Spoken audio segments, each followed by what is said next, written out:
Hello नमस्कार साथियों, मैं ज्ञानेंद्र सिंह आप सभी का एक बार फिर से स्वागत करता हूं गैलेक्सी क्लासेस पे। भाई सभी को राम राम, राधे राधे, सत श्री अकाल, आदाब। सभी लोग भाई फटाफट लाइव आ जाएं, सेशन की शुरुआत हो चुकी है। प्यारे बच्चों, आप सब लोग एकदम बिल्कुल जानदार तरीके से लगे रहिए। यूपी पुलिस का एग्जाम है और इस एग्जाम को हमें पास करना है किसी भी कीमत पे, ठीक है। और गैलेक्सी क्लासेस ने भी ठाना है कि आपका सिलेक्शन करके दिखाना है, ठीक है। तो आप लोग भी पूरी तन्मयता के साथ लगे रहें कि देखेंगे। तो पहला जो क्वेश्चन है वो क्या है, हाल ही में निम्नलिखित में से किस शहर में 6वीं भारत नाइजीरिया संयुक्त आयोग की बैठक आयोजित की गई थी। बच्चों, आप सभी लोग जानते हैं कि भारत के जो विदेश मंत्री हैं उनका नाम क्या है? जयशंकर, एस जयशंकर, ध्यान रखना। अब ये एस जयशंकर साहब जो है, ये मीटिंग हुई थी नाइजीरिया में। और ये जानते हैं कहाँ पे है? ये आपका पश्चिमी अफ्रीका में है। ये कहाँ पे है? पश्चिमी अफ्रीका में है। और बच्चों, पश्चिमी अफ्रीका में है और इसकी जो राजधानी है वो है अबुजा। और इसी अबुजा में ही ये बैठक हुई थी, ध्यान रखना। इसी अबुजा में ही क्या है? ये बैठक हुई थी। ये ऑप्शन में अबुजा नहीं है, इसको आप कैंसिल कर दीजिए, ठीक है, ओके। ऐसे एग्जामिनेशन में भी क्वेश्चन आपसे पूछे जाएंगे। आपको अगर ऑप्शन नहीं लग रहा है कि सही है तो आप उस क्वेश्चन को छोड़ सकते हैं। हाल ही में निम्नलिखित में से किसने एशियाई मैराथन चैंपियनशिप 2024 में स्वर्ण पदक जीता है? आपको बताना है। तो मैराथन चैंपियनशिप में स्वर्ण पदक जीता है किसने? मान सिंह ने। ध्यान रखना, यहाँ पे क्या आंसर हो जाता है जी? मान सिंह, ठीक है, ओके। चलिए अगले प्रश्न पे आते हैं। क्या है? हाल ही में निम्नलिखित में से किसे एक्सिस कैपिटल, बच्चों एक बात ध्यान रखना, एक एक्सिस बैंक है, एक्सिस कैपिटल, ये अलग अलग है। एक्सिस कैपिटल जो है, इसके जो एमडी बनाए गए हैं वो बनाए गए हैं मिस्टर सलील। कौन बनाए गए हैं? मिस्टर सलील बनाए गए, ठीक है। सलील बनाए गए हैं, ऑप्शन में नहीं है, इनको आप कैंसिल कर सकते हैं, ठीक है, कोई बात नहीं, एक दो हो जाते हैं ऐसे, ठीक है। सलील यहाँ पे कह सकते हैं, आंसर आपका हो जाता है। पेंड्याला लक्ष्मी प्रिया, ओके। अभी आपने देखा होगा, अभी हाल फिलहाल में इनका नाम बहुत चर्चा में रहा है। पेंड्याला लक्ष्मी प्रिया, पहली बात तो आप जान लें इनका संबंध कहाँ से है? तेलंगाना से। अब आइए पढ़ते हैं आगे, इनको क्या हुआ, इनको क्या मिला है। इनमें से प्रधानमंत्री राष्ट्रीय बाल पुरस्कार, यस, इनको आर्ट एंड कल्चर में दिया गया है। किस में दिया गया है? आर्ट एंड कल्चर में दिया गया है। अगला क्वेश्चन आ जाइए, क्या कह रहे हैं? हाल ही में निम्नलिखित में से किस स्थान पर जातीय ममानी महोत्सव आयोजित किया गया है? ध्यान रखना बच्चों, आप लोग चीज जानते होंगे, कारगिल, और एक नाम सुना होगा द्रास। ये कारगिल और द्रास क्षेत्र में ही मनाया जाने वाला फेस्टिवल है। और कारगिल और द्रास का जो क्षेत्र है ये कहाँ पे है? लद्दाख में, है ना। लद्दाख में 3-4 जिले हैं, जैसे लेह हो गया, आपका कारगिल हो गया, द्रास हो गया, ये सब उसी के हिस्से हैं, ठीक है। तो आपका लद्दाख इसमें क्या हो जाएगा? सही आंसर हो जाएगा, ठीक।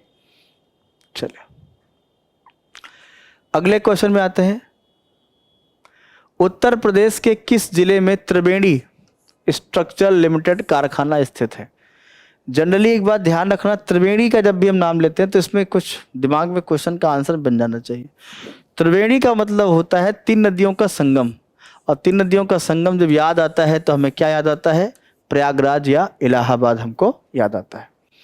तो त्रिवेणी स्ट्रक्चरल लिमिटेड कारखाना जो है ये कहाँ है? आपके प्रयागराज में है। अगला क्वेश्चन क्या है? कह रहा है कि उत्तर प्रदेश में सीमेंट कारखाना कहां पर है? ओहो भैया बताइए। नोएडा, साहिबाबाद, ये तो सब इलेक्ट्रॉनिक सिटीज हैं, इलेक्ट्रॉनिक का काम होता है। बरेली, रामपुर नहीं, मसूरपुर, नवाबगंज नहीं, चुर्क डाला, ये आपके पड़ते हैं सोनभद्र मिर्जापुर क्षेत्र में। तो ये आपके हो जाते हैं क्या? सीमेंट कारखाने, है ना। वहां पर तमाम पहाड़ी क्षेत्र हैं, तो वहां पे ही सीमेंट का कारखाना स्थापित है, ठीक है। चुर्क और डाला, सोनभद्र। अगला क्वेश्चन क्या है? मिर्जापुर, है ना। उत्तर प्रदेश का सूक्ष्म यंत्र बनाने का प्रमुख औद्योगिक केंद्र कौन सा है? ध्यान रखना, सूक्ष्म यंत्र का प्रमुख औद्योगिक केंद्र कौन सा है, ये आपसे पूछ रहा है। तो भैया ये बनते हैं कहाँ पे, लखनऊ में। कहाँ बनते हैं, लखनऊ में। कहाँ बनते हैं जी, लखनऊ में। इस बात का ध्यान रखेंगे। वैसे गाजियाबाद, कानपुर, यहाँ पे आप देखेंगे तो यहाँ पे इलेक्ट्रॉनिक जो है चीज़ें हैं, यहाँ पे इलेक्ट्रॉनिक सामान ज़्यादा बनते हैं। ठीक है, इलेक्ट्रॉनिक सिटी भी है आपकी। उत्तर प्रदेश में मान्यता प्राप्त स्टॉक एक्सचेंज आपसे पूछ रहा है कि ये कौन सा है। उत्तर प्रदेश में मान्यता प्राप्त स्टॉक एक्सचेंज, तो उत्तर प्रदेश में मान्यता प्राप्त स्टॉक एक्सचेंज जो है वो कहाँ पे है, कानपुर में है एक, ध्यान रखना। और आप सभी लोग जानते हैं कि अभी गाजियाबाद नगर निगम ने भी जो है अपना ग्रीन बॉन्ड जारी किया है ना। लखनऊ ने भी अपना ग्रीन बॉन्ड जारी किया है, जो म्युनिसिपल कॉरपोरेशन है। ठीक है, ये भी क्वेश्चन में आता है आपके, है ना, कि ग्रीन बॉन्ड किसने जारी किया है। उत्तर प्रदेश कितने संभागों में विभक्त है ना। देखिए, अगर मैं स्पेशल इकोनॉमिक जोन की बात करूं, या जिनको आप कहते हैं आर्थिक संभाग की बात करूं, अगर मैं इसमें आर्थिक संभाग की बात करूं तो आर्थिक संभाग कितने हैं, 4। लेकिन इसने प्रशासनिक की बात किया है तो प्रशासनिक जो भाग होते हैं बाबू, वो कितने होते हैं, 18। ध्यान रखना, जिनको आप सभी लोग क्या कहते हैं, मंडल कहते हैं, मंडल कहते हैं। तो 18 ये आपका सही उत्तर हो जाता है। 18 ये आपका क्या हो जाता है, सही उत्तर हो जाता है। अगला क्वेश्चन क्या है, उत्तर प्रदेश के जिले, ध्यान रखना, उत्तर प्रदेश के जिले का सबसे बड़ा अधिकारी क्या कहलाता है। उत्तर प्रदेश के जिले का सबसे बड़ा अधिकारी क्या कहलाता है, जल्दी से मुझे बताएंगे बच्चों। आप सभी लोग जानते हैं कि उत्तर प्रदेश में जो सबसे बड़ा अधिकारी होता है जिले का, वो होता है डिस्ट्रिक्ट मजिस्ट्रेट, या जिसको आप कहते हैं डीएम, जिलाधीश। कानून गो क्या होता है, देखें, कानून गो जो होता है उसको बोलते हैं आरआई। आरआई का मतलब होता है रेवेन्यू इंस्पेक्टर, इंस्पेक्टर। ध्यान रखना, ये जो गांव में तफ्तीश करते हैं, सर्वेक्षण करते हैं, लेखपाल, लेखपाल का रिपोर्टिंग अधिकारी कौन होता है, कानून गो। तहसीलदार जो होता है वो तहसील का मालिक होता है, या तहसील का सबसे बड़ा अधिकारी होता है। आयुक्त तो मतलब होता है कमिश्नर, कमिश्नर, आयुक्त, है ना, आयुक्त मतलब होता है कमिश्नर। मंडलायुक्त जो मंडल में होते हैं, है ना, हाँ, ओके। अगला क्वेश्चन क्या कह रहा है, उत्तर प्रदेश की मंत्री परिषद किसके प्रति उत्तरदायी होती है। बेटा, केवल उत्तर प्रदेश की नहीं, किसी भी देश में, माफ कीजिए, किसी भी राज्य की जो मंत्री परिषद होती है, मिनिस्ट्री ऑफ काउंसिल जो होती है, वो डायरेक्ट रिस्पॉन्सिबल किसके प्रति होती है, विधानसभा के प्रति। ठीक ऐसे ही अगर आपसे पूछे कि केंद्र में जो मंत्री परिषद होती है वो किसके प्रति उत्तरदायी होती है, तो वो लोकसभा के प्रति उत्तरदायी होती है। ठीक है, तो मंत्री परिषद उत्तरदायी होती है किसके, विधानसभा के। ध्यान रखना इस बात का। पूरे उत्तर प्रदेश को कुल कितने निर्वाचन क्षेत्रों में विभाजित किया गया है। देखो, अगर यहां आप देखेंगे, इलेक्शन जो सीट है यूपी में वो है 403, ठीक है। और आर्टिकल अगर आप देखें, आर्टिकल 333 कहता है एक एंग्लो इंडियन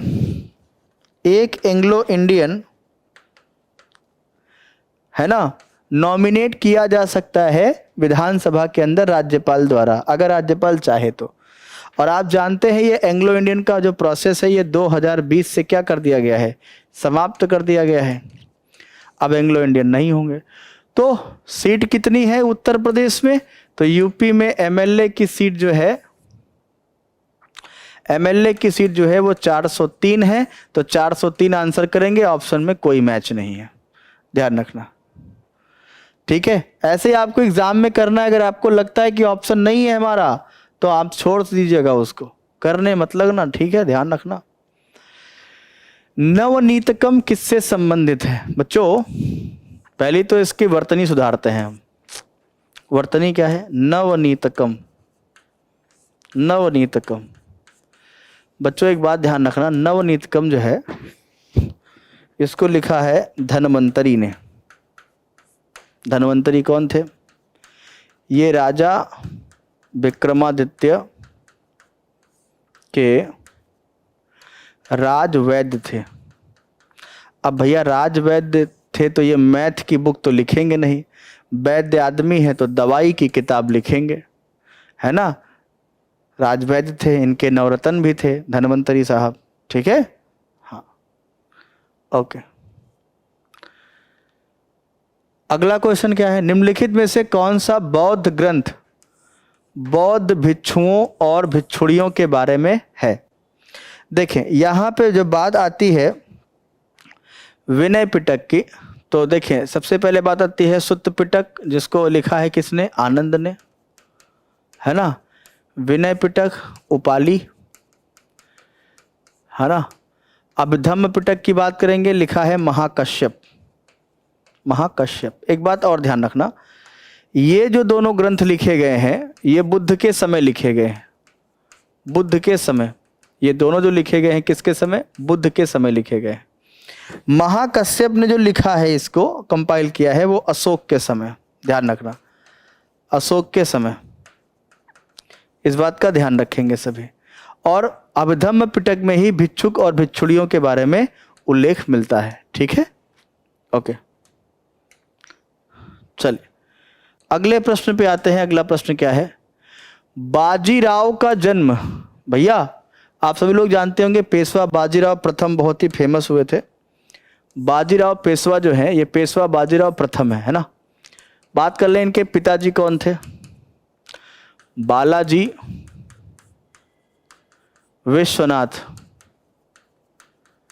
विश्वनाथ राव, ठीक।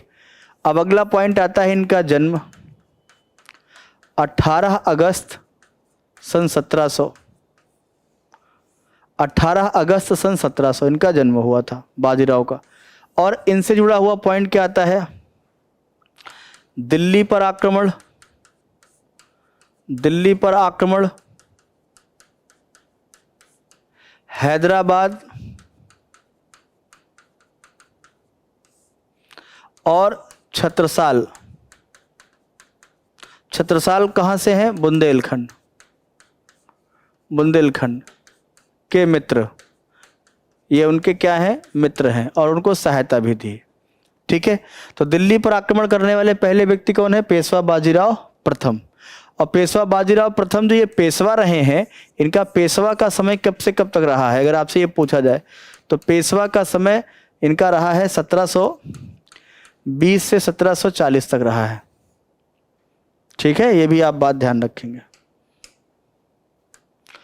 अगला क्वेश्चन, अकबर ने किस जैन गुरु को जगत गुरु की उपाधि दी थी? वो कौन है? हरिविजय सूरी। ध्यान रखना, हरिविजय सूरी, हरिविजय सूरी को इन्होंने उपाधि दिया था। चलिए अगले क्वेश्चन में आते हैं। कांग्रेस के कराची अधिवेशन, पहली बात तो आप ये जान लें कि कांग्रेस का जो कराची अधिवेशन हुआ था ये कब हुआ था? ये हुआ था 1931 में। और इसको हैशटैग कर लेना, बहुत इंपॉर्टेंट है ये। इसके अध्यक्ष कौन थे? वल्लभ भाई पटेल, वल्लभ भाई पटेल। अब वल्लभ भाई पटेल यहाँ पे इसके अध्यक्ष थे, ठीक है। अब बात ध्यान रखना, इसमें पहली बार मौलिक अधिकार की बात और राष्ट्रीय आर्थिक नीति की बात हुई थी। और एक बात और ध्यान रखना सभी लोग, इसी में ही गांधी जी का स्टेटमेंट आता है कि गांधी मर सकता है लेकिन गांधीवाद नहीं, ठीक है। क्या आता है? कथन गांधी,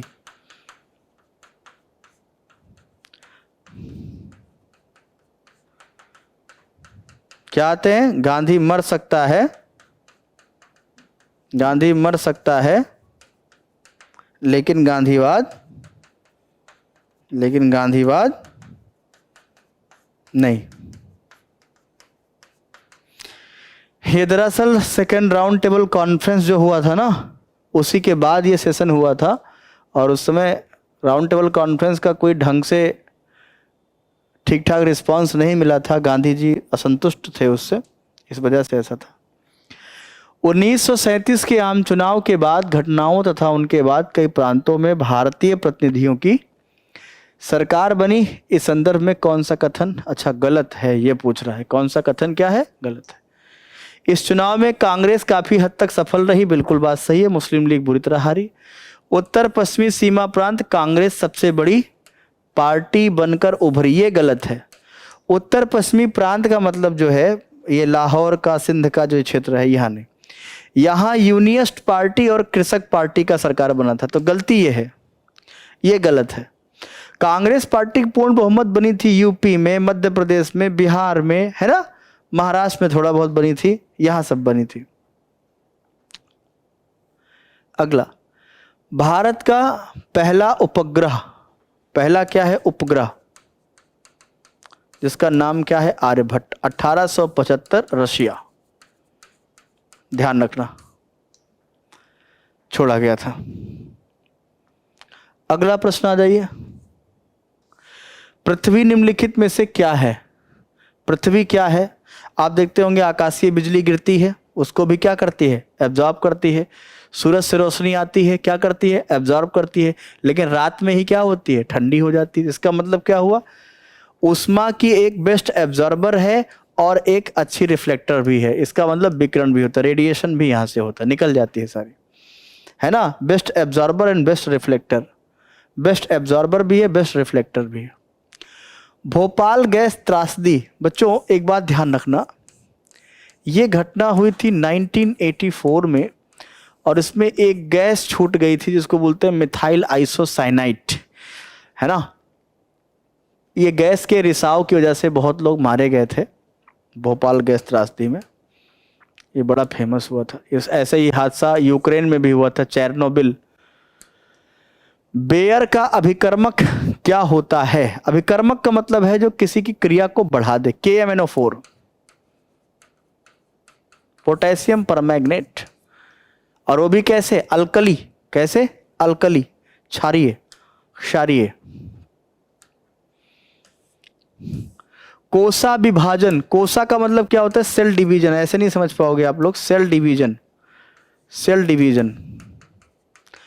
सेल डिवीजन को कौन कंट्रोल करता है, लाइसोसोम्स करता है, लाइसोसोम्स करता है, ध्यान रखना इस बात का, ऑकेंजिन जीन्स द्वारा, ध्यान रखना, लवकों द्वारा नहीं होता है। वर्णक का मतलब क्या होता है, प्लास्टिड, नहीं प्लास्टिड नहीं करता है, प्लास्टिड का काम होता है कलर, प्लास्टिड का काम होता है कलर के लिए, ठीक है।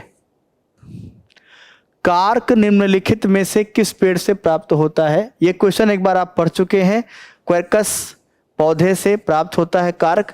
ध्यान रखना ये क्वेश्चन रिपीट है, इसको हैशटैग कर लेना, ये आपके परीक्षा में आ सकते हैं क्वेश्चन, ठीक है, ये आ सकते हैं क्वेश्चन, इस बात का ध्यान रखेंगे। ओके, अगला क्वेश्चन क्या है, जीवाणु में माइटोकॉन्ड्रिया के समृद्ध अंग को क्या कहते हैं? आप सभी लोग एक बात जानते होंगे, स्टार्टिंग में जब सेल आए होंगे तो कैसे आए होंगे, प्रोकैरियोटिक। और प्रोकैरियोटिक में हम क्या पढ़ते हैं कि वो अनडेवलप्ड सेल होते हैं, न्यूक्लियस नहीं होता है, माइटोकॉन्ड्रिया नहीं होता है। अब जब ये सब चीज़ें नहीं होती, सेल सर्वाइव कैसे करेगा, सारा काम कौन करेगा? तो एक बात ध्यान रखना कि माइटोकॉन्ड्रिया, न्यूक्लियस, इन सब का काम जो करते हैं वो कौन करते हैं, मीसोसोम्स करते हैं, मीसोसोम्स। ध्यान रखना, ये मीसोसोम्स बनता कैसे, जैसे मान लेते हैं ये क्या है, एक सेल है, ये सेल का क्या है, सेल वॉल है, ठीक है। इसके बाद पेप्टिडोग्लाइकेन के बने होते हैं। इसके अलावा ये क्या है, सेल मेम्ब्रेन, और इसी सेल मेम्ब्रेन से एक टुकड़ा टूटकर अलग हो जाता है, दैट इज कॉल्ड मीसोसोम्स। और एक बात ध्यान रखना, इसी में ही आपका फ्लैजिला भी होता है, पिलाई भी होता है, फिब्री भी होता है, ये लंबा चौड़ा पार्ट है, ठीक है। तो अभी इसको जान लीजिए, मीसोसोम्स। मीसोसोम्स हर वो काम करता है जो काम माइटोकॉन्ड्रिया और न्यूक्लियस करते हैं। भूमि में सर्वाधिक माइक्रोफ्लोरा किस रूप में पाया जाता है? माइक्रोफ्लोरा ये होते हैं, भैया ध्यान रखना, सबसे अधिक क्या है पता है, जीवाणु है, नंबर एक पर जीवाणु है, नंबर 2 पे कवक है, नंबर 3 पे एल्गी है, नंबर 4 पे घास है। ये देखिए नंबर डाल दीजिए आप लोग। तो सबसे अधिक कौन सा है, जीवाणु, बैक्टीरिया, ध्यान रखना। इसके बाद फंगी, फिर एल्गी, फिर उसके बाद प्लांट या घास या ग्रास, जो भी आप कहना चाहें। प्याज के छिलके उतारने पर आंसू आते हैं। बच्चों अगर आंसू की बात कर रहा है तो ये सल्फोनिक एसिड की वजह से हो रहा है। इसमें जो गंध भी आती है वो अमोनिया की वजह से आती है। अमोनिया जो इसकी गंध बड़ी तीक्ष्ण होती है, ध्यान रखना। गंध जो है वो कारण क्या है, अमोनिया भी है, और इसमें सल्फोनिक एसिड की वजह से क्या है, इसमें आंखों में क्या है लगता है। ऑस्ट्रेलिया ग्रुप किसका प्रसार रोकने के लिए बनाया गया है? साथियों ऑस्ट्रेलिया ग्रुप जो बनाया गया है वो रासायनिक, जैविक और परमाणु हथियार को रोकने के लिए बनाया गया है। आप जानते होंगे दुनिया के तमाम देश ऐसे हैं आजकल इस पे तमाम वर्कआउट कर रहे हैं कि किस तरीके से हम इन चीज़ों में आगे बढ़ें। हालांकि हमारे यहाँ अब्दुल कलाम साहब ने कहा था कि atom is a weapon of the peace, ये शांति का हथियार है एटम। अब किस लिए कहा था जानते हैं किस लिए? क्योंकि जब एटम रखे रहेंगे तो कोई भी देश आप पे अटैक करने के लिए 10 बार सोचेगा। विश्व व्यापार संगठन 1995, इसका हेडक्वार्टर जो है वो कहाँ है? जिनेवा में है। कह रहा है इसको काम संबंधित नहीं है, मल्टी फाइबर करार, कृषि करार, ठीक है, इसका काम ये नहीं है। अगला क्वेश्चन क्या है? भारत की स्थलीय सीमा, आपसे कह रहा है भारत की स्थलीय सीमा 15,200 किलोमीटर है। किसके साथ सबसे लंबी सीमा बनती है? ये है आपका 4,096 किलोमीटर लंबी सीमा है बांग्लादेश के साथ। किसके साथ है? बांग्लादेश के साथ। अगला क्वेश्चन क्या है? क्षमता के आधार पर भारत का सबसे बड़ा परमाणु ऊर्जा केंद्र, सबसे बड़ा अगर हम बात करें तो कुडनकुलम, ये कहाँ है? तमिलनाडु में। किसके सहयोग से? रूस के सहयोग से। तो यही आपका आंसर हो जाएगा। ऑप्शन में है क्या? तारापुर महाराष्ट्र, कलपक्कम, रावतभाटा, नरोरा। नहीं है, कलपक्कम कर लेना, इसके बाद दूसरे नंबर पे आ जाएगा। ठीक है, ओके। निम्नलिखित क्षेत्रों पर ध्यान दीजिए। क्या कह रहा है भैया? क्या ध्यान देना है? उष्णकटिबंधीय वन पाए जाते हैं। हिमालय तो नहीं पाया जाएगा, बिल्कुल बात ध्यान रखें। पश्चिमी घाट, पूर्वी घाट ये पाए जाएंगे। 2 और 3 आपका सही हो जाएगा। 2 और 3 आपका सही हो जाएगा, क्योंकि आप खुद सोचो यार, हिमालय पे कहाँ उष्णकटिबंधीय क्षेत्र पाए जाएंगे? जब वो उष्णकटिबंधीय क्षेत्र पाए ही नहीं जाएंगे, ट्रॉपिकल जोन वो है ही नहीं आपका, तो वहां पे ट्रॉपिकल फॉरेस्ट कहाँ से पाए जाएंगे? नहीं पाए जाएंगे।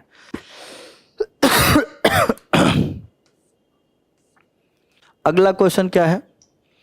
निम्नलिखित में से क्या अनुसूचित वाणिज्यिक बैंक का लक्षण नहीं है?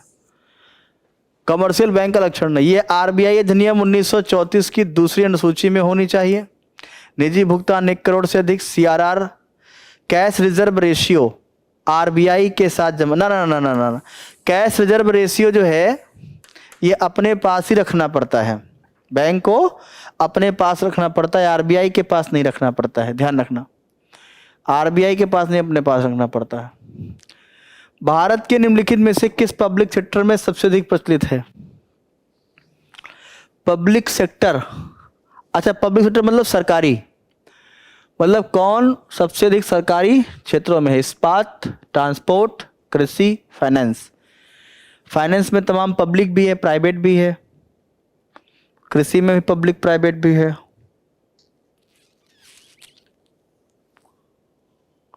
ट्रांसपोर्ट में बहुत सारा है, इस्पात में भी है। अच्छा, पब्लिक सेक्टर सबसे ज्यादा प्रचलित है। पब्लिक सेक्टर सबसे ज्यादा प्रचलित है। अच्छा, प्रचलित पूछ रहा है। पब्लिक सेक्टर सबसे ज्यादा प्रचलित है तो फाइनेंस कर सकते हैं आप, फाइनेंस कर सकते हैं आप। ठीक है, फाइनेंस, बैंक वगैरह कह सकते हैं। सबसे प्रचलित तो वही है, क्योंकि इस्पात में आप देखेंगे तमाम इस्पात फैक्ट्रियां हैं, बोकारो स्टील प्लांट। ना, इसमें इस्पात आ जाएगा भैया, इसमें इस्पात आ जाएगा, जो कि नालको, हिंडाल्को, तमाम प्रकार की जो कंपनियां हैं ना, नवरत्न कंपनियां, महारत्न कंपनी, इस्पात से हो जाएगा। क्योंकि फाइनेंस में आप देखेंगे प्राइवेट गवर्नमेंट दोनों हैं, लगभग axis bank, IDFC bank, HDFC bank, है ना, सभी लगभग लगभग बराबर चल रहे हैं, सरकारी प्राइवेट सब। भारत में राष्ट्रपति का पद लगभग किसके बराबर है भैया? ब्रिटिश तानाशाह के बराबर है। बिल्कुल बात सही है, अमेरिका नहीं, ब्रिटिश तानाशाह के बराबर है। आइए अगले प्रश्न पे बात करते हैं। भारतीय संविधान की व्याख्या करने वाली अंतिम संस्था कौन सी है? देखिए भैया, प्रथम व्याख्याता जो है वो कौन है? प्रथम व्याख्याता कौन है? राष्ट्रपति। और अंतिम व्याख्याता कौन है? Supreme court. अंतिम व्याख्याता कौन है? Supreme court. ध्यान रखना इस बात का, अंतिम व्याख्याता कौन है? Supreme court. पर्यावरण सुरक्षा अधिनियम कब पारित किया गया था? पर्यावरण सुरक्षा अधिनियम कब पारित किया गया था? इसका आंसर हो जाएगा 1986। ये आप आंसर कर लेंगे, 1986। ठीक है, 1986। भारत का प्रधानमंत्री क्या कह रहा है? भारत का प्रधानमंत्री अपनी सरकार के खिलाफ अविश्वास प्रस्ताव की वोटिंग में नहीं भाग ले सकता है। अच्छा, कब नहीं भाग लेगा? जब वो राज्यसभा का सदस्य होगा। ध्यान रखना, जब वो किसका मेंबर होगा? राज्यसभा का।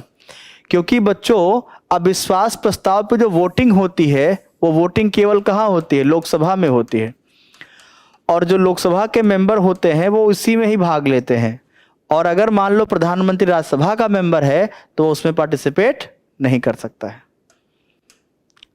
ठीक, ओके। अब आइए देखते हैं लास्ट क्वेश्चन क्या है।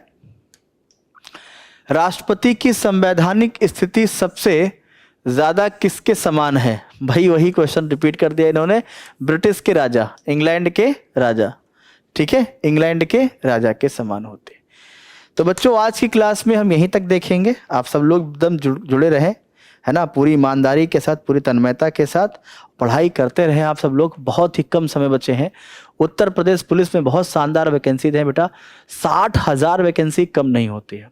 लग जाओ यार, कुछ दिन बचे हैं, है ना, 1 सप्ताह का समय बचा है, मोटा मोटा 1 सप्ताह का समय बचा है।